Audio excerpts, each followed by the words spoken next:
अस्सलामुअलैकुम स्टूडेंट्स, आज हम डिस्कस करने वाले हैं स्पर्मेटोजेनेसिस को फ्रॉम द एम्ब्रियो लिगामेंट्स। लेकिन पहले हम इसे प्रॉपर नोट्स के थ्रू समझते हैं एंड देन हम लोग जो है बुक से रीड करेंगे।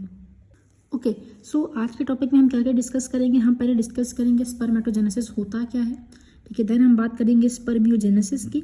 उसके बाद हम बात करेंगे कि पूरा प्रोसेस रेगुलेशन कब हो रहा है एंड देन इसके इंपॉर्टेंट पॉइंट एग्जाम के पॉइंट ऑफ व्यू से कौन कौन से हो सकते हैं, ठीक है। तो सबसे पहले तो आपको ये बताना चाहिए कि स्पर्मेटोजेनेसिस की मतलब कि कब इसकी स्टार्टिंग होती है। तो क्या होता है कि जब ये कहाँ किस में होता है, मेल्स के अंदर होता है, ठीक है। जैसे हम पहले डिस्कस कर चुके हैं इससे पहले कि हमारे पास oogenesis जो है वो फीमेल्स के अंदर होता है, इसी तरह स्पर्मेटोजेनेसिस जो है वो मेल के अंदर होता है। ये स्टार्ट कब होता है फीमेल्स पे, तो oogenesis का process as we have discuss कि वो होता है कब शुरू, जब वो प्री नेटल लाइफ में ही जब वो फीटस होती है ऐसा तभी स्टार्ट हो जाता है। लेकिन मेल्स में जो स्पर्मेटोजेनेसिस का जो प्रोसेस स्टार्ट होता है वो प्यूबर्टी में स्टार्ट होता है। एंड प्यूबर्टी में स्टार्ट होने से पहले हमारे पास किस तरह से इसके स्ट्रक्चर बनते हैं, प्यूबर्टी मतलब होने वाली होती है तो कैसे ये स्ट्रक्चर पूरा बनता है, हम इसके बारे में डिस्कस करेंगे। लेकिन ये देख लेते हैं कि स्पर्मेटोजेनेसिस एग्जैक्टली इसकी डेफिनेशन क्या होती है। कि देखो इसमें क्या होता है, जो स्पर्मेटोगोनिया होता है ना वो डिफ्रेंशिएट हो जाता है स्पर्मेटोजोआ के अंदर। अब इसका मतलब क्या है कि स्पर्मेटोगोनिया से हमारा स्पर्मेटोजोआ का बनना, इसका मतलब ये है कि इसमें एक सीक्वेंस ऑफ इवेंट्स होंगे जिसके थ्रू हमारे पास ये दोनों ये चीज़ से हमारे पास हमें ये चीज़ मिलेगी, ठीक है। अब हमारे पास याद करने का प्रोसेस क्या है कि देखो स्पर्मेटोगोनिया है ना, एक गो थी, वो कहाँ पर चलेगी, जू में चलेगी, ठीक है। तो क्योंकि एग्जाम में जो है ना वो एग्जाम में हम डेफिनेशन भूल जाते हैं कि जब मैं बताऊंगी spermiogenesis so we can not differentiate, तो उसके लिए अपने क्या रहना, एक गो जो थी वो जू में चलेगी। तो सिंपल सी स्पर्मेटोगोनिया का स्पर्मेटोजोआ में कन्वर्ट होना मुकम्मल एक प्रोसेस है स्पर्मेटोजेनेसिस। एंड ये कितने डेज के अंदर कंप्लीट होता है। फॉर एग्जाम्पल अगर ये प्यूबर्टी अभी जो है ना स्टार्ट हुई है किसी मेल के अंदर, तो हमारे पास वहां पर क्या होगा, जब स्टार्ट होगी तो ये पूरा प्रोसेस जो स्पर्मेटोगोनिया का स्पर्मेटोजोआ के अंदर डिफरेंशिएट होना ये पूरा होता है 74 डेज के अंदर, ठीक है। अब इसमें होता क्या है, इसमें अगर फॉर एग्जांपल कि 74 डेज के अंदर स्पर्मेटोजोआ बन गया, वो थोड़ा सा आगे जाकर आप अगर नोटिस करेंगे तो एक मेल के अंदर पर डे जो है वो 300 मिलियन जो है मेच्योर स्पर्म या फिर स्पर्मेटोजोआ वहां पर बन रहे होते हैं, ठीक है। ये बात आपको समझनी होगी। अब ये स्पर्मेटोजेनेसिस का प्रोसेस हो तो रहा है लेकिन कहाँ पर हो रहा है, तो ये होता है सेमिनिफेरस ट्यूब्यूल्स के अंदर। अब सेमिनिफेरस ट्यूब्यूल्स क्या है वो हमारे पास, मैं आपको बताती हूँ। देखो जैसे ही क्या होता है प्यूबर्टी रीच करती है ना, तो टेस्टिस के अंदर क्या होता है, कोड ऑफ सेल्स होते हैं, बहुत सारे सेल्स का आपस में गुच्छा बना हुआ होता है। फिर वो क्या होता है, जैसे प्यूबर्टी का वक्त आता है, यानी कि थोड़ा सा प्यूबर्टी से पहले ही क्या होता है कि ये जो कोड ऑफ सेल है ना ये अरेंज हो जाते हैं, किसके अंदर एक स्ट्रक्चर बना लेते हैं। उस स्ट्रक्चर को हम कहते हैं क्या चीज़, उस स्ट्रक्चर को हम कहते हैं सेमिनिफेरस ट्यूब्यूल्स, क्योंकि ट्यूब की शक्ल ले ली तो इसे हमने कहते हैं सेमिनिफेरस ट्यूब्यूल्स। अब हमारे पास क्या होता है, इसके अंदर दो तरह के सेल्स होते हैं। एक हमारे पास ये जो रेडिश कलर के जो मैंने सेल्स बनाए हैं इन्हें हम कहते हैं सार्टोली सेल्स या सस्टेंटिकुलर सेल्स या फिर सपोर्टिंग सेल्स।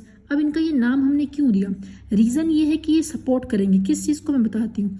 अब उससे इसके बाद हमारे पास यहाँ पर चलो ये सेल्स भी हो गए, इसी के अलावा हमारे पास यहाँ पर और भी सेल्स होते हैं। वो कौन से होते हैं, वो देखो यहाँ पर हमारे पास ये जो सस्टेंटिकुलर सेल्स या सर्टोली सेल्स के दरमियान में एक तरह का आपको सेल नजर आएगा, ये दरअसल पेल कलर में होता है, ठीक है।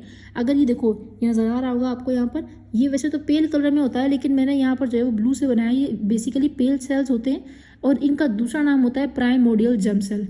जैसे कि हमने पहले वाली जो फीमेल में oogonia था, oogonia भी कैसे बनता है, प्राइमोर्डियल जर्म सेल से ही बनता है। अब ये जर्म सेल है, इसका मतलब इसने क्या बनाना होगा, जो फीमेल्स के अंदर जर्म सेल कौन होता है, ओवम होता है, मेल्स के अंदर कौन होता है, स्पर्म होता है। तो इसने क्या बनाना है, प्राइमोर्डियल, यानी कि उसकी इससे ही वो चीज़ बनेगी। तो मेल्स के अंदर ये क्या करता है, प्राइमोर्डियल जर्म सेल मेल्स के अंदर, इसे पता होता है इसने क्या करना है, वो क्या करता है, ये है कि ये कन्वर्ट हो जाता है किसके अंदर, स्पर्मेटोगोनियल स्टेम सेल के अंदर, ठीक है। खुद ब खुद कुछ प्रॉपर्टीज इस सेल की चेंज हो जाती है, तो हम कहते हैं कि ये हमारे पास क्या होगा, spermatogonial stem cell. And stem cell से हमें क्या अंदाजा होना चाहिए, कोई भी स्टेम होती ना उससे ही चीज़ें निकलती हैं बाहर, ठीक है। वही अपने अंदर से बहुत सारी चीज़ों को निकालेगा।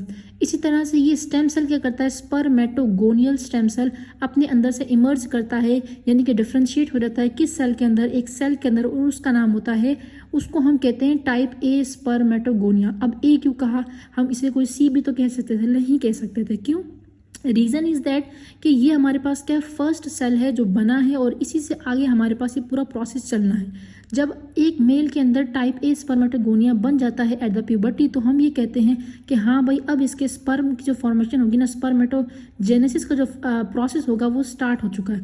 तो type A spermatogonia is the precursor या फिर इनिशिएशन को ये शो करता है।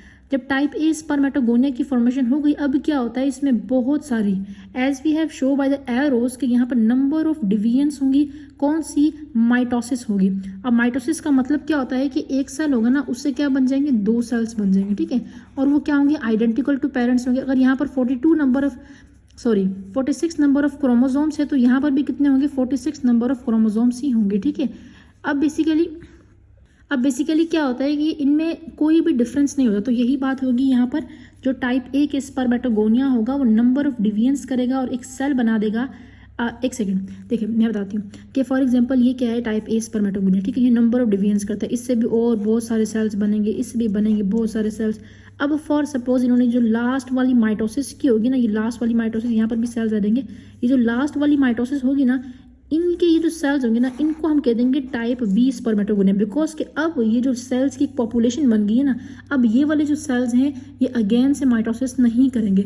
सो दैट्स वाई जो last division of type A spermatogonia की होती है, चाहे वो 100 कर लें, यानी कि अगर 1 की है, 2 की है, 3 की है, एंड फॉर एग्जाम्पल यहाँ पर 100 डिवीजन्स हो जाती है, तो जितने भी number of population of cells बनेंगे they do not do further mitosis. अगर वो फर्दर माइटोसिस नहीं करेंगे ये वाले cells, so what we will call it as a type B spermatogonia, ठीक है। अब टाइप बी स्पर्मेटोगोनिया भी यहाँ पर बन गया। अब क्या होता है कि जो टाइप बी स्पर्मेटोगोनिया है ना, अब फॉर सपोज यहाँ से इसने डिवीजन्स की और लास्ट वाला डिवीजन को टाइप बी स्पर्मेटोगोनिया कह दिया, क्योंकि इसमें कुछ चेंज आ जाता है और ये लास्ट वाली डिवीजन हो जाती है।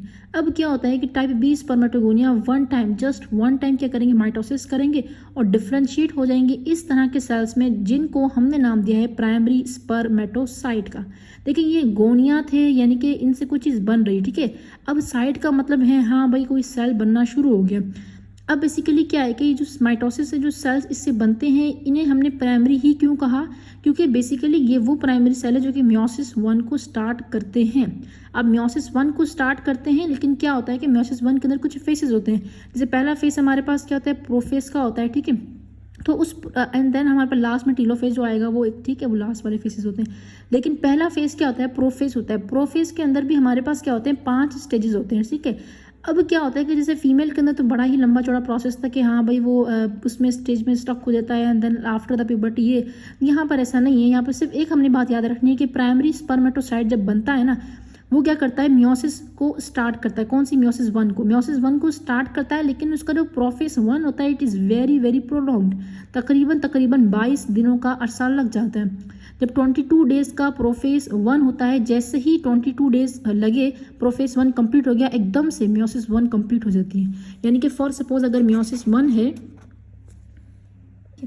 अब मियोसिस 1 के अंदर क्या होता है कि पहला फेस हमारे पास है प्रोफेस, एंड देन इसके फेसेस चलेंगे, ठीक है। लास्ट में आ जाएगा हमारे पास क्या चीज़, टीलोफेस आ जाएगा। अब फॉर एग्जांपल प्रोफेस है, मेटाफेस है, देन एनाफेस है और टीलोफेस है, और इससे पहला इंटरफेस भी होता है, ठीक है। इसकी कभी वीडियो बनाऊंगी तो फिर आपको मैं डिटेल में समझाऊंगी, सही है। अब क्या होता है कि इसका ये जो प्रोफेस 1 होता है ना, it is very very prolong, 22 दिन का अरसा ले लेता है। अब जैसे ही प्राइमरी स्पर्मेटोसाइट 22 दिन का अरसे में फंस जाता है ना यहाँ पर, लेकिन जैसे ही 22 दिन कंप्लीट होते हैं, एकदम से ये क्या करता है अपने ये उसी टाइम में क्या कर लेता है, अपना ये कंप्लीट कर लेता है मियोसिस 1 को। एंड जब मियोसिस 1 कंप्लीट हो जाता है, हमारे पास क्या बनेंगे, 2 सेल्स बनेंगे, each will contain double number of, यानी कि इतना कंफ्यूज नहीं होना, बस each will contain half number of chromosome as compare to parent, ठीक है। तो मियोसिस 1 का मतलब ही है ना। तो प्राइमरी स्पर्मेटोसाइट क्या करता है, वो कन्वर्ट हो जाता है सेकेंडरी स्पर्मेटोसाइट में। ये जो इसका रिजल्ट बना है ना इस मियोसिस 1 के कंप्लीट होने की वजह से, वो सेकेंडरी होता है। अब बच्चे कंफ्यूज होते हैं कि भाई अगर ये प्राइमरी आ रहा है तो इसका मतलब मियोसिस 2 होनी चाहिए। नो, अगर सेकेंडरी बनना है तो तुम्हें आपको ये याद रखना है कि मियोसिस 1 हो रही तभी सेकेंडरी स्पर्मेटोसाइट बन रहा है। हाँ भाई, अब सेकेंडरी स्पर्मेटोसाइट बन गया। अब हमें ये पता है कि जब भी मियोसिस 1 होती है, meiosis 1 will be follow by meiosis 2, तो मियोसिस 2 होगी। अब सेकेंडरी स्पर्मेटोसाइट की जब मियोसिस 2 होती है, it will differentiate into the spermatids, ठीक है। अब स्पर्मेटिड्स की खासियत क्या होती है, स्पर्मेटिड की खासियत ये होती है कि इसके पास हैप्लॉइड नंबर ऑफ क्रोमोसोम होते हैं। अच्छा, अगर आप ये देखो ना, यहाँ से ओवरऑल अगर हम देखें, सारे सीक्वेंस को देखें, तो इस सीक्वेंस के अंदर क्या होता है कि जो साइटोकाइनेसिस होती है वो इनकम्प्लीट होती है। मतलब क्या, मतलब ये है कि जब एक सेल से 2 सेल बनते हैं ना, तो इनका ये वाला जो फेस होता है इसे हम कहते हैं क्या चीज़, ये तो न्यूक्लियर डिवीजन होती है कि न्यूक्लियस डिवाइड होता है, लेकिन लास्ट में इसके बाद एक प्रोसेस आता है इसमें साइटोकाइनेसिस होती है। जैसे न्यूक्लियस तो चलो डिवाइड हो गया है, लेकिन अब क्या होता है इन सेल को डिवाइड करने के लिए इसके साइटोप्लाज्म को भी डिवाइड करना होता है, तो उसके लिए एक प्रोसेस होता है साइटोकाइनेसिस। अब चूंकि क्या होता है कि साइटोकाइनेसिस इनकम्प्लीट रहता है कि सेल डिवाइड होना तो चाह रहा था लेकिन उस पर पाबंदी लग गई, तो इसकी वजह से क्या होता है साइटोकाइनेसिस हाफ होती है, हाफ सेल अलग नहीं होता। जब ये हाफ सेल अलग नहीं होता तो साइटोप्लाज्म साथ में जुड़े हुए हैं अभी भी, तो इसे हम कहते हैं कि इनकम्प्लीट साइटोकाइनेसिस है और ये थ्रू आउट द प्रोसेस हमारा चल रहा होता है। ठीक है, इसी तरह से चलता रहेगा। फिर हमारे पास क्या होता है स्पर्मेटिड्स बन गया। अब इसके बाद होता है स्पर्मेटोज़ोआ और उस प्रोसेस को हम कहते हैं स्पर्मेजेनेसिस। अब चूंकि टाइम बहुत ज़्यादा गेन हो चुका है इस वीडियो के अंदर, we will discuss in the next video and then फिर हम रेगुलेशन को भी डिस्कस करेंगे उस वीडियो के अंदर, और हम बुक से भी रीडिंग की इसकी मुकम्मल तौर पर वीडियो बनाएंगे। ठीक है, ओके, मिलते हैं नेक्स्ट वीडियो में, तब तक के लिए अल्लाह हाफिज़।